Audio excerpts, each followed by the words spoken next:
All persons having business before the Honorable, the Supreme Court of the United States are admonished to draw near and give their attention. Landmark Cases, C-SPAN's special history series, produced in partnership with the National Constitution Center, exploring the human stories and constitutional dramas behind 12 historic Supreme Court decisions. Mr. Chief Justice, and may it please the Court. Quite often, and many of our most famous decisions are ones that the court took that were quite unpopular. Let's go through a few cases that illustrate very dramatically and visually what it means to live in a society of different people who help stick together because they believe in a rule of law.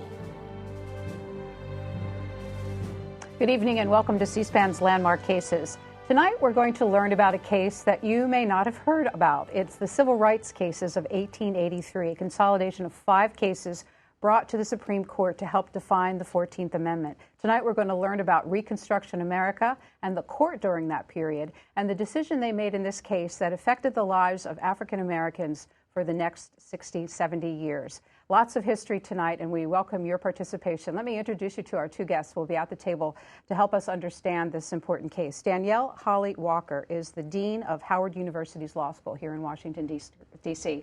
She has federal court experience. At one time, she clerked for Carl Stewart, Chief Justice of the Fifth Circuit Court of Appeals. Welcome to C-SPAN. Glad to have you. Thank you. Peter Kirsnow is a U.S. Civil Rights Commissioner, a Republican, and he is also a partner at a law firm in Cleveland, former member of the National Labor Relations Board appointed by President George W. Bush. Welcome to C-SPAN. Glad to have you. Thank you.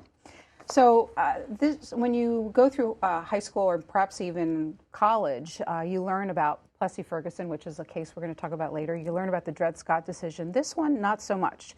If you had been advising us, would you have put this case on a landmark cases list? I would say absolutely. I think it deserves the same kind of treatment as Dred Scott and its Plessy versus Ferguson. And I think in some ways it's more significant because those cases have been overturned.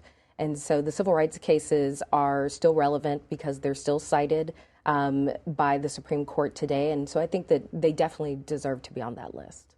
Yeah, absolutely. It's part of a continuum. If you take a look at the enforcement acts and the cases that were decided thereunder, and in addition to what Danielle said, if you take a look at this particular case, as opposed to some of the other Enforcement Act cases like Crookshank or maybe even Plessy versus Ferguson, you've got a case that is still viable, but also presaged the 1964 Civil Rights Act, gave a roadmap for how that act would be passed and face or be able to withstand constitutional challenge. Well, let's go back before we can go forward and learn a bit about life after the Civil War in the United States. So could both of you put a little bit of color onto the subject matter? This is 1870s, 1880s America. We're in the height of Reconstruction. What was life like, particularly in the South for blacks and whites, but America at large? Danielle? I think, the Reconstruction period is one of the most important periods in American history. I think so many important things happened during that period, including the founding of many HBCUs, so including Howard University was founded in 1867, something that was done by General O. Howard, who helped to lead the Freedmen's Bureau. I think it was a time of great political participation for African Americans. Over 2,000 African Americans held public office during that time. I think of people like Robert Smalls from South Carolina.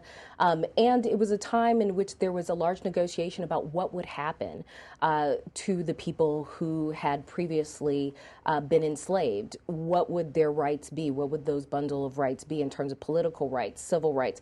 So a time of great uncertainty. And so we know that in the late 1860s, we see the rise of the Ku Klux Klan, partly in response to this idea that Black Americans were gaining rights. So I think it was a time of great uncertainty, but also a time of just enhanced political participation and participation in civic life. So even things like, for the first time, we see someone like Richard Greener, who has recently been celebrated at the University of South Carolina, became the first Black faculty member at the University of South Carolina. So I think things like that are first landmarks that remain from that period for African Americans. It was a time of amazing tumult when you consider we just came out of fighting a civil war. all of the Confederate states were subject to military rule. And as Danielle said, it was the growth of the Klan. There was a considerable amount of terrorism that was going on, suppressed to a large extent by the military governorships of the various Confederate states, but still, as we will be probably discussing a little bit later, all these cases had a component to them, especially the 1870 Enforcement Act, trying to suppress what was going on with respect to the Klan. It was a time, despite the fact that we just came through the most horrific period in terms of loss of life in the United States, history of the United States, there was still huge amounts of rebellion. There were massacres that had occurred. There was just egregious discrimination. It was a difficult period of time, and the courts struggled through that. Not only was it a difficult time in terms of our culture, but it was a difficult time in terms of mediating where the law was going, because we had several significant amendments that were passed in a short order. 13th, 14th, 15th Amendment. We had the Emancipation Proclamation. We had the first impeachment of a sitting president. All these things going on within the space of maybe 15 years. And we think that we're living in tumultuous times now, but nothing as compared to what occurred then. And we should also note, as we talk about them, that many of the members, probably the majority of the members of Congress, had served in the Civil War. And many of the justices on the court had also served. So they brought that sensibility as they were deciding these issues for the public at large. I really would like to spend a moment, because people don't have access to their constitutions, and walking through the 13th, 14th, and 15th Amendments. The 13th passed 1865. The 14th is celebrating its sesquicentennial this year, 150 years. It was passed in 1868, and the 15th in 1870. What did they do? So the 13th Amendment, of course, abolishes slavery. That's the most important thing. And then Section 2 of the 13th Amendment gives Congress, and I think this is what we'll spend a lot of time talking about, really empowers Congress to be able to enforce basically that abolition of slavery. So that's the 13th. 14th Amendment. Equal Protection Clause. Probably one of the most significant and used clauses in all of our constitutional jurisprudence. It's invoked on a number of occasions, in this case, unsuccessfully. And then we go on to the 15th Amendment. All of these are of a piece. They are an outgrowth of the institution of slavery and the second-class status of blacks. And the 15th Amendment that ensured voting rights. And the cases, or the case that we're going to be discussing, the civil rights cases, 5 consolidated cases, really dealt with an attempt to enforce the rights and privileges that were granted either under the 13th, 14th, 15th Amendment. Now, there's an argument, and Harlan makes the argument, as to whether or not there are rights granted, affirmative positive rights granted by the 13th Amendment, and also the 14th Amendment. And that formed the debate between Harlan on the one side and Bradley on the other side. If we go back to the 14th for just a second. So Section 1, of course, is the Citizenship Clause, which we think so much about now and are talking a lot about now in our immigration debates. The Birthright Citizenship Clause, which says if you were born here in the United States, then you are a citizen. And then we think of the privileges and immunities, due process, and Equal Protection Clause are all part of the 14th Amendment. And the last section of the 14th Amendment says the Congress shall have the power to enforce by appropriate legislation the provisions of this article. So very similar to the Section 2 of the 13th Amendment. And in fact, there were people lobbying for the need to pass legislation to help underscore and perhaps shore up Reconstruction. 2 of those people were Frederick Douglass and Senator Charles Sumner of Massachusetts. Who was Frederick Douglass? Well, Frederick Douglass, we got a picture of him at my house, probably the preeminent civil rights leader, maybe of all time. He was the Martin Luther King Jr. of the 19th century. And, who wasn't Frederick Douglass? So Frederick Douglass was seminal to every, I think, philosophical underpinning of emancipation, possibly even the Civil War, and everything that succeeded it in the Reconstruction period. His home is here in Washington, D.C. It's run now by the National Park Service, and if you get to Washington, it's in the Anacostia section of the District of Columbia, quite beautifully restored and really worth a visit if you get here. We visited with our cameras, and we went with historian Edna Green Medford to learn more about the work of Frederick Douglass and the Massachusetts senator to get this legislation passed. Let's listen. Charles Sumner and Douglas were kindred spirits. Sumner had spent his entire life fighting for the rights of African Americans, just as Douglas had. And so it's interesting, every opportunity Sumner had, he attempted to do something for African Americans. The two men developed a friendship over the years.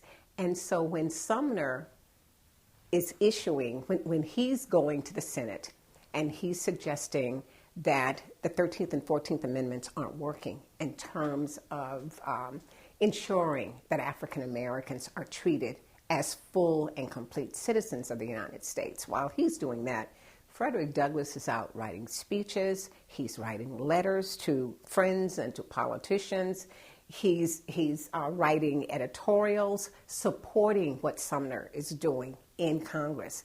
And Sumner, in turn, when he's speaking on the floor of the Senate, is actually referencing Douglass and the kinds of discrimination that Douglass had personally experienced. And so the two men are working hand in hand on this measure, not sitting at the same desk and writing it, of course, but they're supporting each other's aim. So when Sumner dies in 1874, he tells his friends like Douglass, please don't let my bill die. You know, make sure that it is passed. And of course, probably as in tribute to Sumner, Congress does the right thing, and they do pass it. So, Peter Kirsanow, what did the Civil Rights Act of 1875 do? You know, there were several enforcement acts, and it was really the second one. The 1875 Civil Rights Act was, in many respects, the precursor to the 1964 Civil Rights Act. And what it purported to do was to grant equal protection or the enjoyment of the privileges and immunities of citizens for public accommodations, whether it be opera houses, theaters, inns, and public conveyances. And that was the key right there. The 5 cases that were brought, that were consolidated, had to do with denials of the usage of an inn, an opera house, a theater, 2 inns actually, opera house, a theater, and then also the 19th century Rosa Parks, if you will. One lady wanted to use a railroad car that was reserved for females, but was denied the ability to do that. So these cases were consolidated and brought before the court to determine whether or not the 1875 Act, which purported to support the 14th Amendment, granted these folks the ability to sue, the ability to seek redress under the 14th Amendment. How did the country at large react to the passage of this legislation? I think it was a hugely controversial piece of legislation. And what was interesting is that it was really evolving. We talk about the tumultuous period of Reconstruction and going back to Charles Sumner. I think Sumner and others said, okay, the 1866 Civil Rights Act that we passed was not enough.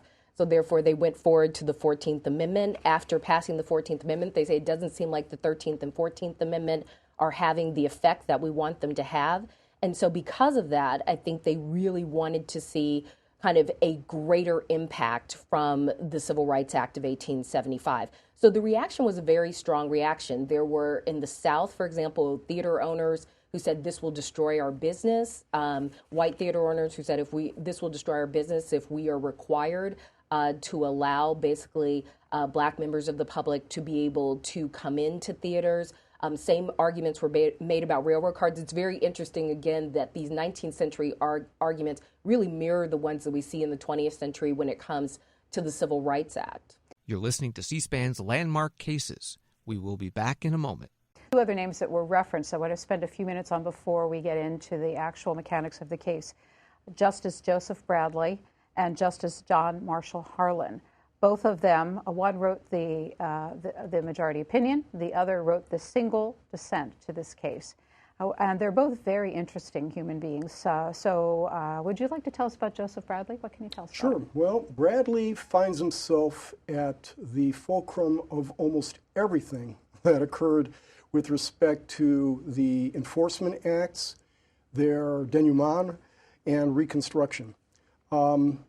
what you see is, we talk here about the 1883 civil rights cases, but prior to the 1883 civil rights cases, there were a couple of cases, but one, the Cruikshank case that Bradley wrote, that dealt with the 1870 Enforcement Act, which I would argue probably had greater significance in the context of Reconstruction and the potential impact on black Americans than the 1875 Civil Rights Act.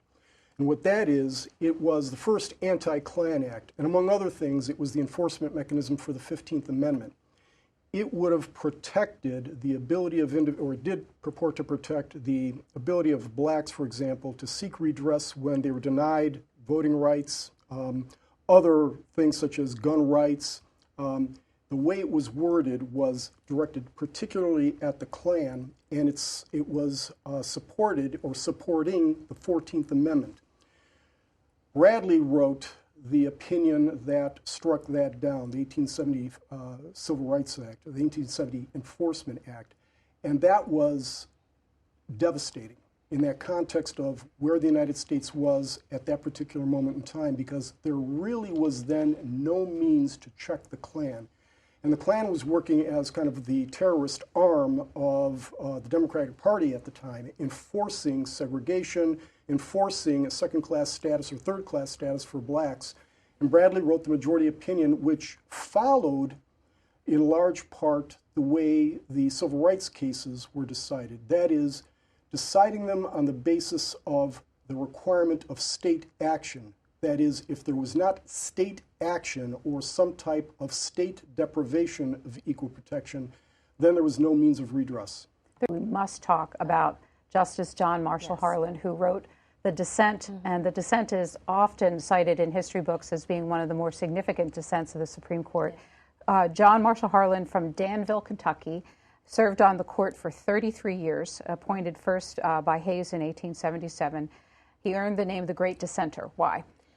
He writes two of the most famous dissents in history, the civil rights cases dissent, and then the dissent in Plessy versus Ferguson, which becomes the colorblind Constitution kind of quotation that was still used and still promoted very much today in the way that we talk about 14th Amendment jurisprudence. And I think, as Justice Ginsburg has said very famously about Harlan, it's rare when someone who writes a dissent that later becomes the law, right? And so we see Harlan do that in Plessy versus Ferguson, where he says the separate but equal doctrine is not one that should stand. I think Harlan also is an interesting person because he was a slave owner. He also opposed the Emancipation Proclamation. He opposed the 13th Amendment. Then after the election of Grant, he changes his mind about what really should be happening in the country moving forward and begins to be a supporter of the 14th Amendment and overall the Reconstruction Amendments. And so it is also rare in public life to see someone have that kind of change in their views. He, in addition to coming from a family of slave owners, had a mixed race half-brother who was a very important person in his life throughout his life. How does he bring all this together to the court? There were probably three major influences on Harlan's life that informed how he approached the law, at least with respect to the civil rights cases and Plessy versus Ferguson. The first was probably, I think Danielle touched upon it, he had a kind of a complex approach to the whole matter of race. His father was a slave owner, and as you indicated, it is likely, it seems that, there's not been any genetic testing, but by most accounts, he probably did have a brother who was half black, fathered by his father. His father was a slave owner. If you read the literature on it, he was at best conflicted about the institution. It's said that he would remonstrate his employees who didn't treat slaves well. The institution was still there. His family was a very prominent family. His father was an attorney general. He became an attorney general. They had kind of a nomadic political dynamic going on with, I think they were Whigs at one time. Of course, the Whigs went the way of the dodo bird. Then they went to the Know Nothing Party, then the Union Party. I think he was elected attorney general under the Union Party. And then he became finally a Republican.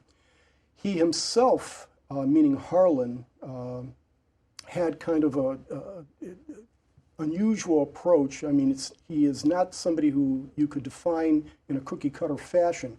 yes, he wrote some of the great dissents with respect to civil rights, but he's also somebody who upheld miscegenation laws in Pace versus Alabama.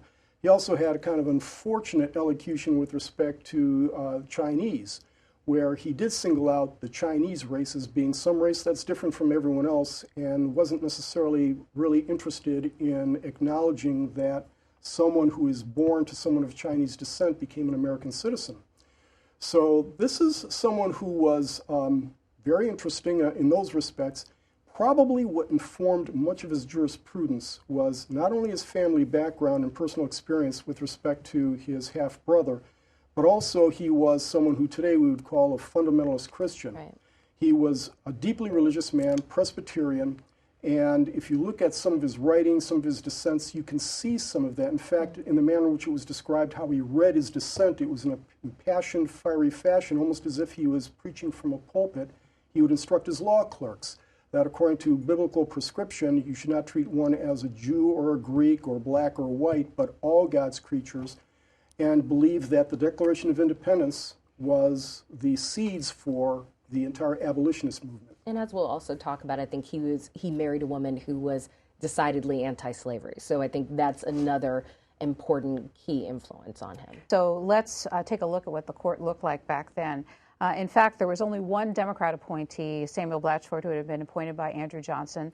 The rest all Republicans, including the Chief Justice Morrison Waite, the Samuel Freeman Miller, and Stephen Johnson Field are the two Lincoln appointees. William Burnham Woods, Grant, Joseph Bradley, whom we talked about, Grant, Horace Gray, Arthur T. Stanley Matthews, Garfield, and of course John Marshall Harlan. One of the things that was interesting to me in looking at these cases, if we can show them on screen, U.S. v. Stanley, U.S. v. Ryan, U.S. v. Nichols, U.S. v. Singleton, and Robinson, the plaintiff versus the railroad of Memphis and Charleston Railroad, is the regional diversity. Right. Kansas, California, Missouri, New York, and Tennessee. These are not deep South states. That's right. So the lives of black Americans were being challenged in states all across the United States. Absolutely. I think the question of public accommodations, which is something that even in the North, the question of whether you would see a black American sitting next to you or checking into the same inn that you were checking into, those were contested questions in every part of this country. And so we see some of the cases coming from San Francisco, California, and from New York, the theater case. And I think that's just a reminder that what was being decided, whether in the political system through the Civil Rights Act of 1875 or by the Supreme Court here in the civil rights cases, that these were questions that affected every American, right? These were not just questions that were relevant to people in the South. So I mentioned that I wanted to tell you about the U.S. Solicitor General at the time. His name was Samuel Field Phillips, and as you saw, these were 4 of the 5 cases where the United States defending its position in the civil rights legislation. He argued those cases for the United States, as we learn, unsuccessfully. But an interesting background. He was a Solicitor General during 12 years under 4 different Republican presidents. And when he returned to private practice when a Democrat was elected, he then argued Plessy versus Ferguson before the Supreme Court. He belongs in the textbooks about civil rights history because of his arguments on behalf of the rights of black Americans in this country. And we just learned about him when we were getting ready for this case. There are a number of other lawyers as well, but he has the long history as Solicitor General, and we thought you'd like to know about him. The case was heard March 29, 1883. The decision was issued on October 16th of that year. As we've been telling you, Joseph Bradley wrote the majority opinion. It was only 4 pages long. And here is a portion of what he had to say. When a man has emerged from slavery, there must be some stage in the progress of his elevation when he takes the rank of a mere citizen and ceases to be the special favorite of the laws, and when his rights as a citizen or a man are to be protected in the ordinary modes by which other men's rights are protected. On the whole, we are of the opinion that no countenance of authority for the passage of the law in question can be found in either the 13th or 14th Amendments of the Constitution. You both alluded to this earlier, but what's the key aspects of his opinion? So I think the first aspect, and the one that has really become resonant in the law, is the state action doctrine. where essentially the court strikes down. So the outcome of this case is that they strike down Section 1 and Section 2 of the Civil Rights Act of 1875, basically the provision to have public accommodation, and then also there was a punishment that was there in the Civil Rights Act of 1875. And I think when they say that that Congress did not intend, that the 14th Amendment was not there to regulate individuals, but instead when it says the 14th Amendment, no state shall abridge privileges and immunities, it means that there must be some state action. And it takes a very narrow view of what it means. And I think Harlan, in the dissent, takes head on what state action really means. What does it mean for the state to be involved in something like someone going to the theater? So that's the first kind of key decision point of the court. I think that passage that you just put up on the screen is also, indicative of how activist in some ways this court was in taking on the Civil Rights Act of 1875. This was a duly passed piece of legislation, and they're really substituting in many ways their own opinion about the way in which the rights of Black Americans should be handled. I think Congress had decided one way, and they say there should be a progression in which you kind of take up rights as a citizen. That is not anywhere in the 14th Amendment itself. That's a judgment that's made by justices of the Supreme Court. So here's a bit of what the opinion had to say. He wrote, "The opinion in these cases proceeds, it seems to me, upon grounds entirely too narrow and artificial. I cannot resist the conclusion that the substance and spirit of the recent amendments of the Constitution have been sacrificed by a subtle and ingenious verbal criticism." When did this dissent actually become well thought of and cited in society? What was its trajectory over time? I think that Harlan began, to be seen in terms of the power of his dissents very early on. So you hear people praising him. Frederick Douglass, for one, praises his dissent, sent him a note saying, "Thank you for this dissent." John Mercer Langston, who was the first dean of Howard's Law School, gave a public address to a crowd. There were lots of public meetings among African Americans after this decision was made, and Harlan's dissent was cited in almost all of those public meetings. John Mercer Langston, when he gives this address in Washington, D.C., to a group of African Americans talking about how terrible this decision is that has been made by the Supreme Court, they hold up Harlan's dissent, and especially that language of the substance and spirit of the Reconstruction Amendments being one that's being thwarted by the Supreme Court. And I think that's one of the most memorable lines of the dissent, is the notion that there was a substance and spirit of the 13th and 14th Amendments that were really lost to this case and arguably have never been fully recovered. Here is what Frederick Douglass did. He went to Lincoln Hall in downtown Washington, D.C., and delivered a very powerful speech in reaction to the Supreme Court case. We're going to learn from historian Edna Medford how he wrote that case and what the speech and what the reaction was. Once Douglass heard about the 1883 Supreme Court decision, he appeared at Lincoln Hall in Washington and made a speech. And it's a perfect study in eloquent indignation. It's one of the most powerful speeches he ever wrote. Lincoln Hall was packed with people. Estimates are that there were 2,000 people or more inside of the building, and that there were twice as many people outside. And so it gives some sense of how upset African Americans especially were, but there were white Americans in the audience as well. What comes through is not just the indignation, but the sadness that the country has gone down this path. He also talked about the fact that African Americans were Americans. They were American citizens.